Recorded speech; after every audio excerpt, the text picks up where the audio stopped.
of this main character, and it was this diatribe of hate, and you were sucked in, sort of like, okay, I admit it, I've watched The Hills, it's awful, joke, talk amongst yourselves, but you're brought in because this train wreck is just pulling you in. And that was what they did, is they did this level of character development that was, by and large, free. And people became familiar with this main character before they ever saw the movie, and now they really wanted to see what happened to him and what made him so angry. And it leveraged all of these different channels so well that the buzz wasn't about, I've got to see Forgetting Sarah Marshall. The buzz was, what did this woman do to him to make him so hateful? So I thought that was a brilliant use of all of those channels. Again, there were pieces of it that a smaller filmmaker couldn't do, but... I was going to say that made me think, too, of Shit My Dad Says, which is now a TV show, right? And that started as a Twitter account. This guy started a Twitter account and would just post shit his dad said. And now, it was good, and it got this buzz that you couldn't otherwise have created ahead of time, for this character.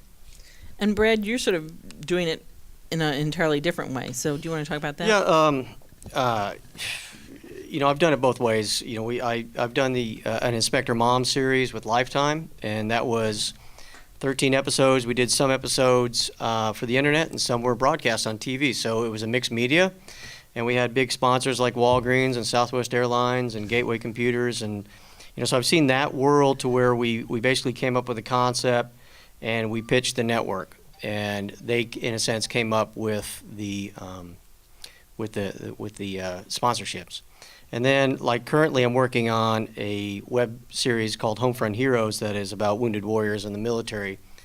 And that basically is a scenario to where I'm partnering with companies and organizations that already have the following and the reach. So I'm partnering with American Airlines Join Us account, the USO, military.com. And so, in a sense, the Lifetime stuff, they paid well, and they brought the sponsors. This has no money, but I've got a bigger reach, because I'm joining forces with these bigger companies and corporations. So to answer the question about how to get companies and organizations involved, I think you find people out there that have a reach already, and you join forces, and you kind of figure out how they can help you, and you can help them, and all of a sudden you have millions of people that could look at your product, and then you go back to the sponsors and say, here's my reach. I can reach 100 million people. And Brad, who were you contacting at those companies? How did you make those connections? Funny enough, I was invited to speak at South by Southwest a few years in a row by Microsoft because I had films in the festival, or they bring these wounded warriors, they bus them in, and they have filmmakers talk about the films. And every year they'd invite me back, and every year I'd do this speech, and every year I'd go back to the Microsoft guys saying, I'm nobody, this is ridiculous, why do you keep inviting me?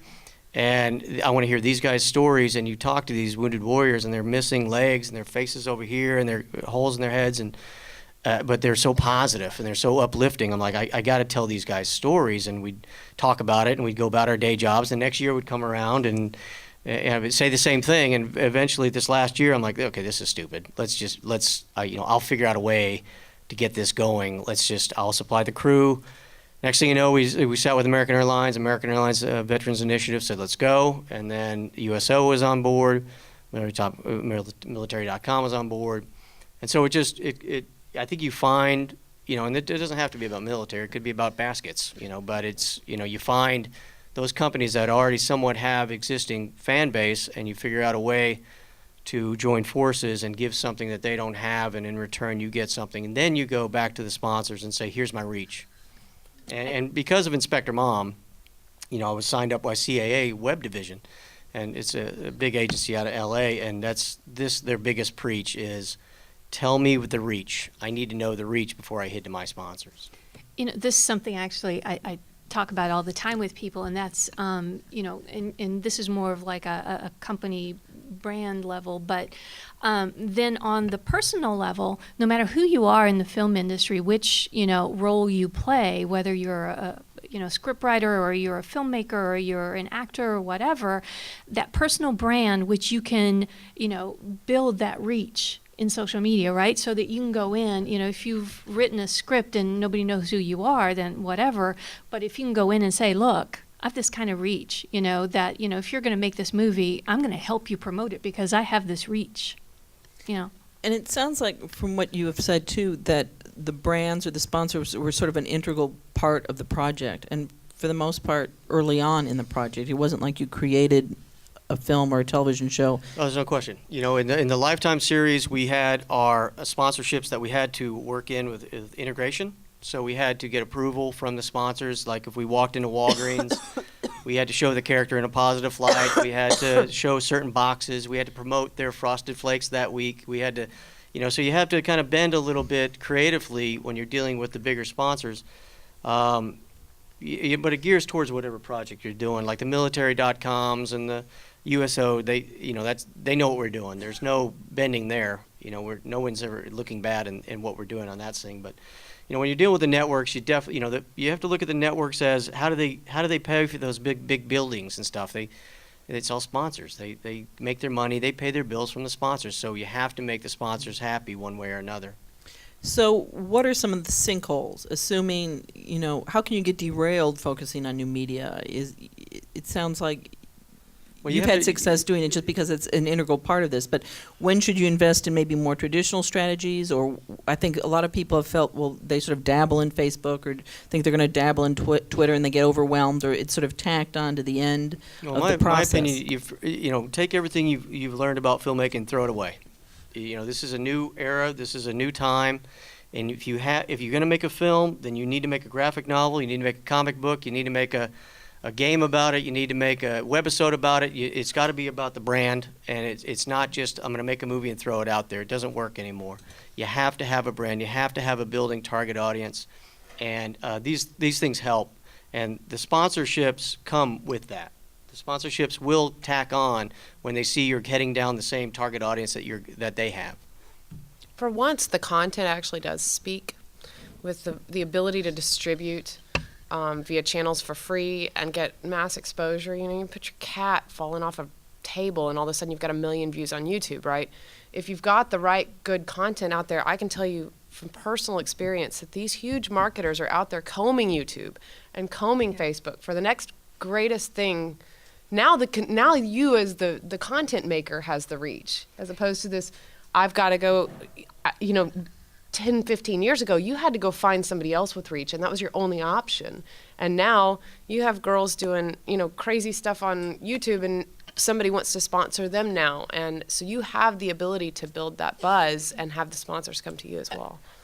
I was going to say, ad agencies know how to build those brands. Obviously, doing marketing like Trouble DDB, that's what you do. So do you struggle to find storylines, or how do you come up with content? And is there a way that filmmakers who are probably a little bit more nimble in terms of being able to move more quickly, is there a way we can partner? How would we partner with you? It's harder. The brands have their own sponsorships, and a lot of the brands that I work with you're talking about athletes or a specific sport or events. And so building content around that to kind of what Travis does is, finding that perfect place and building content around that perfect place. It's not necessarily a guaranteed, though. It's hard to just approach a Pepsi or a Coke and say, look, I've made this great piece of content around your tagline, and how do I make that part of it? It's not that simple. So I don't really have the answer to that. But in terms of building a brand, it's interesting that the larger corporations are using a lot of the same vehicles that the independents are because of the reach that those have. I'm not really sure that answered your question, but I wanted to say, you asked about traditional and not getting derailed in this whole new media thing. It still is all about the traditional. It's about the content, right? No matter what it is, you've got to have great content. You're not going to really make money off a cat in a sink, that may get, 1 million YouTube views. Well, I'm sure somebody I don't know, creative. Jersey Shore is yeah, kinda that's crap. true. Okay, I take it back. Saying, But if you know, content's not good. that's true. But you know, There's compelling characters. There. Sure. And that's what they've come for. They've come for the yeah. characters. So, but if you have great content, and then social media is a tool, right? It's just a tool to help you reach your audience and to reach the people you need to reach to make sure that that gets distributed and gets funded or whatever it is you're trying to do. So it's a tool to network and to meet people and to build that reach so that you can make things happen. So should we be trying to get into all of it? Twitter, Facebook, all cross media platforms, or do you Depends. take one and specialize? This Or is- sometimes it can become so overwhelming, I think. This is the big error that I think is inherent with this new media concept, is that people think that new media has different marketing laws than any other media, and that's not the case. Right. It still has to have the logic behind it. You still have to think about where you're going and who you're talking to. The splatter method is not going to get you the kind of impact that you want. You know, when we approach a brand, there's a lot of thinking that goes behind. Is our purpose to increase wallet share or to steal share? Are we trying to bring people over from another brand? Are we trying to bring people over from another category? And how do we approach it that way? So there has to be a lot of intent behind your approach. You can't just kind of go out there and go, and you'd be surprised, some of these large corporations will call us, and I'm not kidding you, I've had the phone call, we need to get on the Facebook. Yes. Why? We need to get on the Facebook. Everyone is on the Facebook. Well, what do you want to say? We need to talk to people on the Facebook.